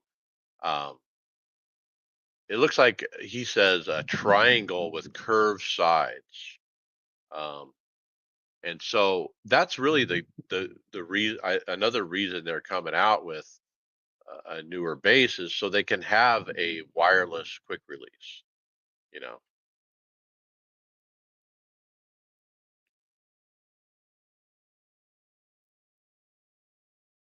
All right, if you want Conspit, they're doing. Actually, this is our first Black Friday post, isn't it?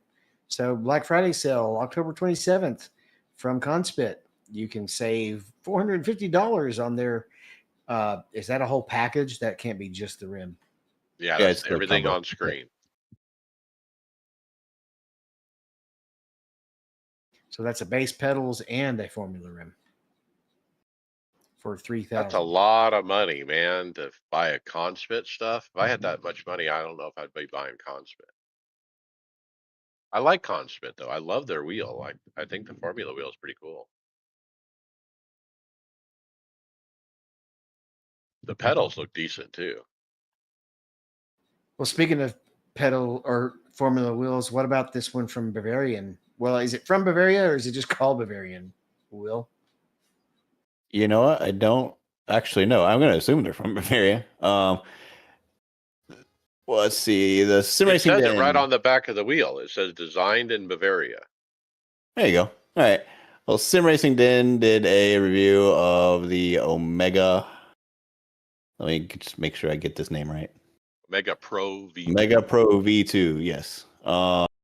This is the high dollar wheel that we've talked about from Bavarian SimTech a couple times, and it is beautiful.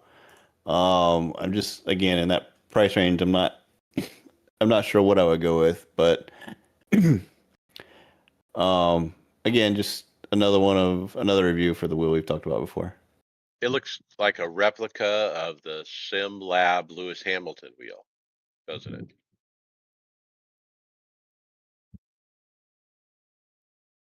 It's basically the same type of layout as that wheel, same size, it looks like. The same look where it's got the 3 knobs at the bottom below the display. So this is a typical F1 style wheel, but it's not SimLabs, it's Bavarian. So it's just another spin on it. I wonder if it's cheaper than the SimLab. I'm trying to get that up right now. But in the video, he says it's about as close to perfect Formula style wheel as he's tried. So very, very high praise for it. It's Yeah, just saying Gray's that it's- Dynamic has been doing some videos on this wheel, and he has a lot of high praise for it too. it's just saying the description 2000 plus Formula style wheel. So I think the SimLab was 2,500. Yeah, just give me one more second. I'll have it. 2148 is the non-customized price, excluding taxes. All right, Mike, what is Daniel Killian's unboxing? So this is another beautiful wheel called Muraco, and I think we may have talked about it once or twice on the show before, but the unboxing was a pretty neat video because it has this awesome looking road case that it comes in, and the presentation of the wheel as he unboxes it is just outstanding. I mean, look, when you buy a high end wheel that's over $2,000, you almost expect it to come in a nice road case. Yeah, it's one of those hard Pelican cases. I mean, that's worth a little cash right there. That's a $150 case or something, right? And the Yeah, wheel looks pretty nice. It does. I mean, it's a very high end wheel. I haven't really heard a lot about this company called Muraco Racing.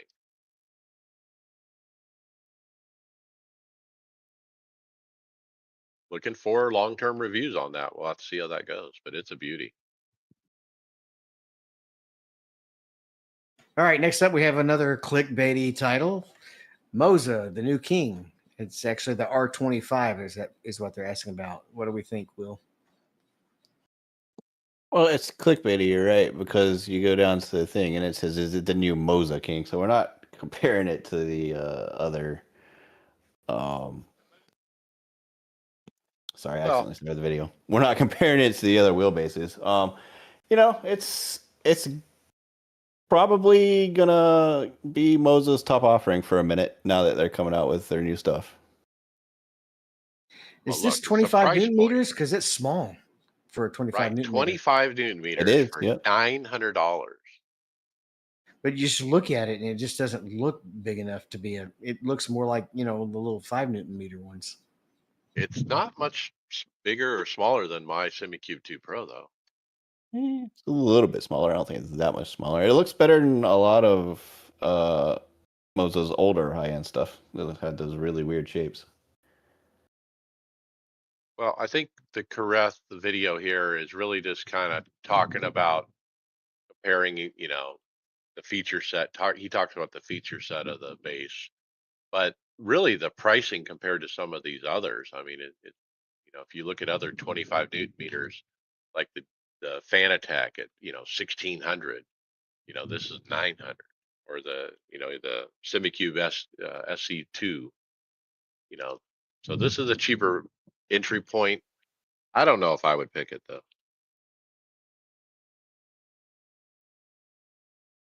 All right, let's keep pushing through. I think we can get these knocked out before we jump to results. Next up, Random Call Sign takes a look at some $200 pedals, John. Yeah, these are the Simpson pedals. They sent a set to him to do a review, and I don't, I think you get what you pay for sometimes, and I think that's what he was trying to tell us in this video. He thought obviously they're affordable, but Simpson had to cut some corners to get to that price. I don't know. I didn't think he thought that much of them. But again, No. You get what you pay for, and sometimes, look, we're all on a budget. If that's what you can afford, take a look at them. Look, I have these on my rig. I have Simpson Pro throttle and clutch on my rig right now. Why did I buy these? Because they're so damn cheap.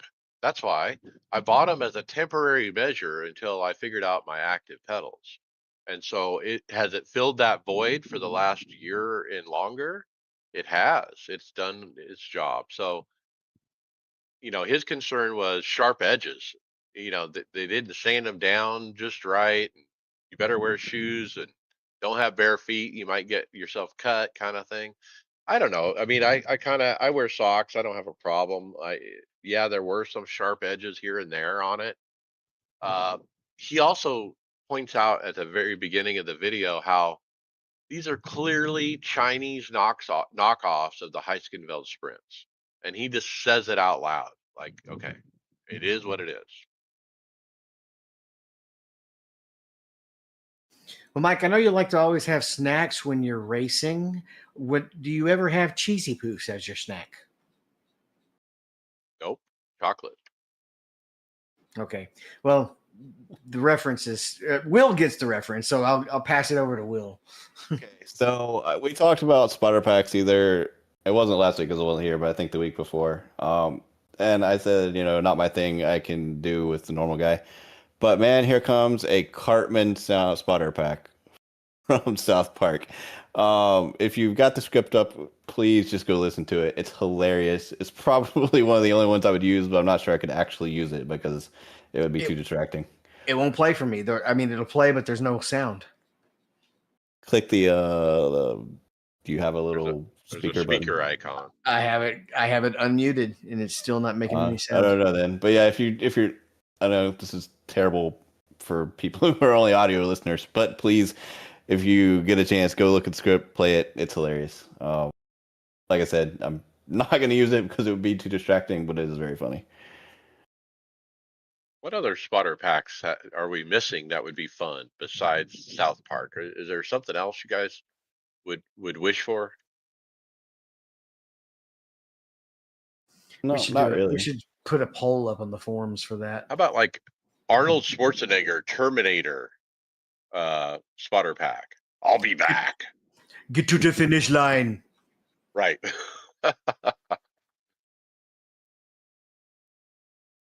Every time you get dumped, I'll be back. All right, last one. We've got the Easy Pro with 109 inputs, no compromises. This is from Precision Sim Engineering. Yeah, they're really known for high quality stuff at Precision Sim Engineering. And so they're teasing their new Select X, our new control architecture that we're debuting on our new ES Pro wheel. Select X gives you all the controls you'll ever need without overwhelming you when the racing gets tight. So more to come. They just show like a close up of the buttons, basically. in the And I middle don't of the think, wheel. yeah, and that probably can't be all of them because that's not a mini. The only negative I can see is that the hat switch is all the way in the middle, which is not the most optimal location for it. There's 3 of them, I think. Are those hat switches or just Yeah, I buttons? think the right and the left are also hat switches. Okay. If they are, that's cool. I assume that technology they're talking about is going to be some, modifier button to get that many inputs on the wheel. So we'll see what it comes down to. Precision Sim Engineering has great stuff. The quality is always high. They make that button box that Mike always used to talk about. I've just never really been a fan of their wheels. So we'll see once they finally reveal it. But yeah, it's definitely looks to be quality. I'm a little thrown off by seeing the screw heads on the front face of it. Like a lot of these wheels, we don't see screw heads. I've actually got 2 on the front of my GSI wheel.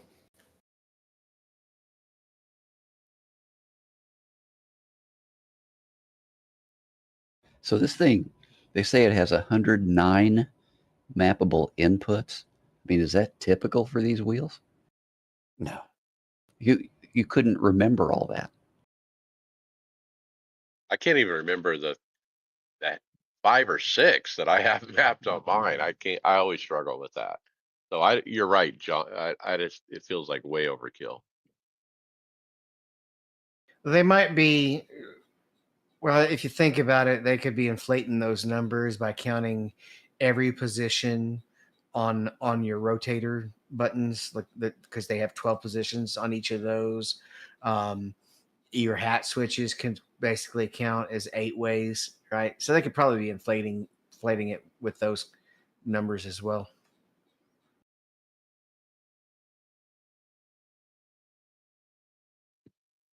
Results. Let's talk. Well, I guess it's A open now. David, Friday, Kansas, P16. Yeah, we had no cautions. Actually, we had one right at the very beginning. I avoided that one. And we ran green, and I got loose at some point, just enough to go down into the grass, but did a good job of not bringing out the caution. And I got paid for that in kind by the caution never coming out the whole race. So I just ran half a lap behind where I probably should have been the whole time. But can't complain because, you know, we're finally getting some green flag racing while I think part of it was that yeah, it's Kansas, and I know some of the NISs went a little bit smoother than some of the other places, but it was a lot nicer. It was tough. There were 2 pros, actual Coke Series drivers, in there with us. All right, moving to Sunday Open, NIS, Kansas. Tony Rochette, P2, had a decent run. About halfway, ended up self-spinning while in the middle of 3 wide. After a few laps on a restart, saved it. Used all 3 green-white checkers. First 2, the outside lane kept spinning their tires and wrecking each time, and I gained tons of spots. Restarted 3rd on the final green-white checker and just couldn't catch the leader. Finally, a good run. John, P30. Yep, first NIS race in over 2 months. I'd quit because the racecraft was terrible and the cautions. I mean, we've talked about it ad nauseum on the show, but I should have just stayed away. Lap 16, a restart. Some guy spun his tires and just went straight up into me, threw me into the wall. Too much damage. I was done. It's like William talked about earlier. There's some wrecks you just can't. There's nothing, and I mean nothing, you can do to avoid it. And that's what this was, just because poor racecraft on a restart. All right, Sunday fixed NIS. Justin Pearson wrecked out.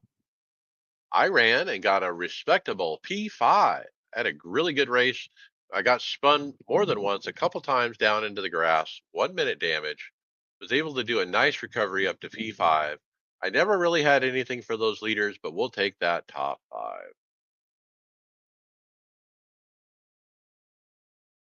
Thursday Open Roval. I ran. I got a P12. Started 18th, worked my way up to 14th. Then I spun off on my own on that tight hairband corner, fell back to 24th, then worked my way back up to 16th, spun again a couple other times without really wrecking, lost track position, but did gain it back and finished P12, 2 laps down. Moving on to Gen 4, surprisingly, we had people back on because it was Atlanta. Last week, I couldn't even find a race that was populated in at Wilkesboro, but Atlanta, surprisingly, we had a split of 24. I think I don't remember where I finished. Didn't write that one down. Moving on to B Open, John P17. Yeah, this was a fun race. I was fast. I mean, the premier setup was fast. Was doing really good, but lap 25, I smacked the wall coming out of turn 2. Did some damage to the right front, and I thought, well, that's all right. Hang in there. I'll get a caution, be able to go in and fix it. Lo and behold, we had no cautions. So went in, green flag stopped, got the repairs done, but that put me a lap down. So P17 was the best I could do. But man, it was really cool to do green flag stops, no cautions. That's what I like. All right. And then Ringmeister, finishing up the week in the Ferrari GT3, started fifth, ended up wrecking not long after DNF. Next race started P3, finished P3. Pretty clean race, had nothing for those leaders, but we'll take that podium. Next, we started at third. Uh, by turn 2, the guy wants to dive in and run side by side, which is fine. And I ran side by side with him for a couple of corners. I finally got ahead of him, and then he dumped me from behind DNF. So it's Sunday night. I decided I actually want to practice the car for next week for the Ringmeister, which happens to be the Skip Barber. So I'm in the UI. I see the schedule that shows, the Skip Barber for next week. And so they have a button there that says practice with AI. I'm like, okay, perfect. This is great. I'll practice with AI. So I run the AI race, and what do I find? 28 GT3 cars and 3 Skip Barber cars mixed together in the same event. Is that how it's supposed to work? I don't think so. Yeah, it's broke. iRacing, get this fixed. This is ridiculous that you would mix the Skip Barbers and the GT3s at the ring. And guess what? We were running over each other. It wasn't any fun at all, and I didn't really get any practice. So love to see that fixed. So we ran the Ferrari one more time Sunday night. I missed the start. I started from pit road, and by turn 3, I'm going by a car that's in the grass. He suddenly jolts on the track in front of me, and I T-bone him. It was totally an unsafe rejoin. Man, that was bad. The week switches. We go to Formula 2000 Skip Barber car. Uh, I qualified first thing, ended up starting P5 and finishing P3. Had a great battle for fourth for the third spot. We played a game of chicken at the end, but I win it like usual and take that podium. A great first race of the week to finish P3. Then I started second, wrecked out fairly soon, kind of on my own because I had a spammer in my chat on the live stream spamming garbage on my stream, and I got distracted, so I wrecked. So that's the downside of streaming sometimes. I added like 20 different mods so they could handle it in the future. Next, I started third, got to the lead. I he run. Oh, and then the guy he runs over me from behind wrecked from the lead, going over the. I think I was going over the hump where the car goes in the air just a little, and so I lifted just a little, and he didn't, and just plowed me. Next race, I wrecked out again, mistake on my own. I went off track and destroyed the car. And then next race, started fourth, finished P7 after going off the track once, but able to recover. IMSA, David, P2 and 1. Yeah, I seem to have decent pace here at Road Atlanta. It's a fun track, high pace. I tend to do better on the shorter tracks, I guess, because I get into better rhythm and it's more similar to oval racing in a way. But yeah, the win I ran just before the show. In fact, I got home in time and ran it and qualified third, and first and second got involved in an accident. I dodged it and held on to the lead from that point out. All right, Brad Wren, P9 and P10. Both races at Fuji started on a dry track that required dries to be put on at the stop. I had decent pace, but as always with wet tires, the participation was low all week. Both races were top split, and I was happy with both. I only had to spin in one of them after getting punted by a GTP before the chicane. I do enjoy searching for that dry lane once you change tires, because if you miss it, hold on. Now, I think he meant to say started on the wet track because, yeah, on Fuji, we were starting on wet, and sometimes you could switch to dries and sometimes you couldn't. Grassroots Racing, Suzuka, William, P3. Yeah, P3, last race of the season. Nothing really notable happened except for David getting punted. Finished third in points for the season. Suzuka's one of those ones I'm like, man, why don't we run this track more? And then I get on it, and I'm like, oh yeah, maybe I don't remember this, don't like this as much as I remember.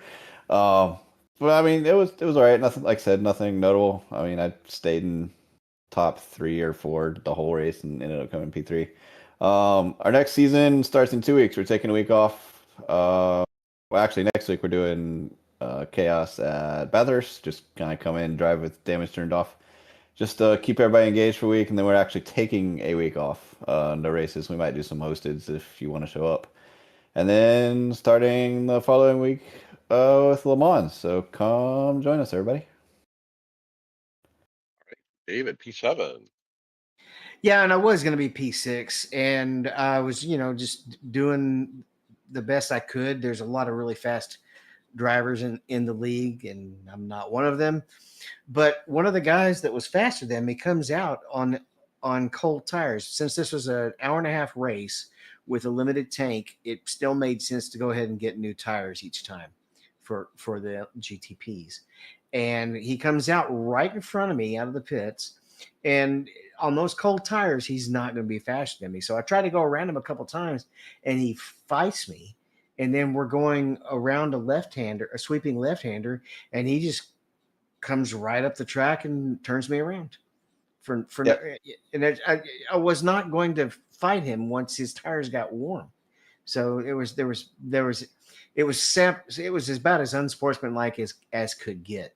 I don't know why on the cold tires he would fight me when we're on different pit strategies.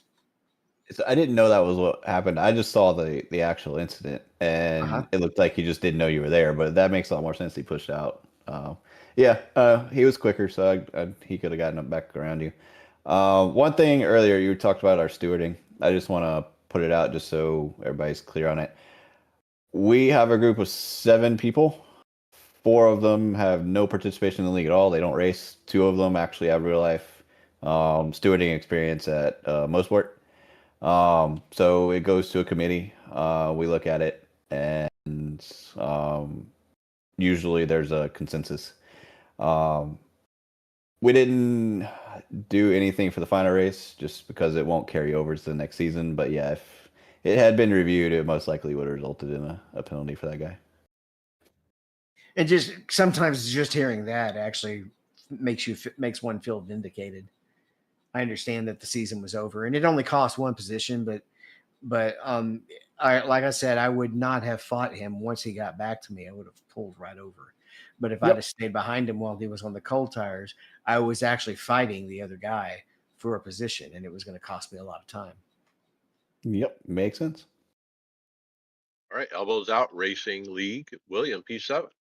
Yeah, it's the other league. I joined just to have something to do on Wednesday nights before you guys announced Oval League.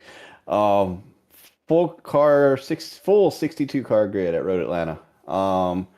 So the racing at the top of this league is very good. There's a lot of really fast guys, and a lot of really fast guys faster than me. But the lower half of the LMP2 field and the AM field in GT are on the lower end. We have quite a difference in iRatings. And like I was talking about earlier when we were talking about the field size, it can be a little bit frustrating when you're trying to race against people that have such a different skill level. A lot of the LMP2s were having trouble completing passes that they shouldn't have been having trouble to complete. You know, they get down beside you going into 10, and still going into 11 and down the hill. They still haven't completed the pass. So that got a little bit frustrating. And it's Road Atlanta. So it's just traffic everywhere. And it always is, no matter the skill level. It's just traffic and traffic and traffic. I was reading today, and I don't know where I read it, and I don't know who it was. So sorry, I forgot. But one of the real life Hymns of Pros was talking about endurance racing, and he's like, Road Atlanta is the hardest race, harder than Daytona, harder than Sebring, whatever, because of the traffic. You never get a break. So maybe if we're at Sebring, maybe if we're at Daytona, this isn't such a big deal, but it was a little bit frustrating. I started ninth, didn't do very well during qualifying. I finished seventh. I think on pure pace, I could have gotten maybe fifth if I had done better with the traffic, but I struggled. So I'm still having fun there. I like the league. It is good. Their stewarding's very good. I like racing with them, but it was just a bit of a frustrating night. All right, other hosted I ran. Car of Tomorrow at Talladega, Gen 5. I went on the far outside for a 3 wide for the win at the end. We got wrecked out. John, you were in there with me. You finished the race 8th somehow out of all of that, even though I was about to win it and I got wrecked out. Kyle Pendergraft was in there. He got wrecked out. How was your race? Man, those are always fun. Those hosteds on Saturday nights. I love Talladega. I don't know how I missed that wreck you got in, but I snuck through there at eighth place finish. Man, I was happy with that. A lot of fun. I was. I'm glad you guys joined me. And then I ran supercars at Michigan, got wrecked out. All right, that's it. Final thoughts, David Hall. Contact me if you want to join the league, and if you're already in the league and you know some drivers that you would like to recommend, give us their names and we'll send the invite. I'd like to ask all the members, in fact, on the show and on the team, to go ahead and start reaching out to people as well. One of the very reasons Alan wanted to bring us on is to increase the outreach and recruiting. As with the old website going away, it's harder to just directly message people. Nobody knows when they've got a message on the forums nowadays. So, yeah, let's get those numbers up so we can pack the field full. There's even some tracks where it allows 45 cars, and I bumped it up.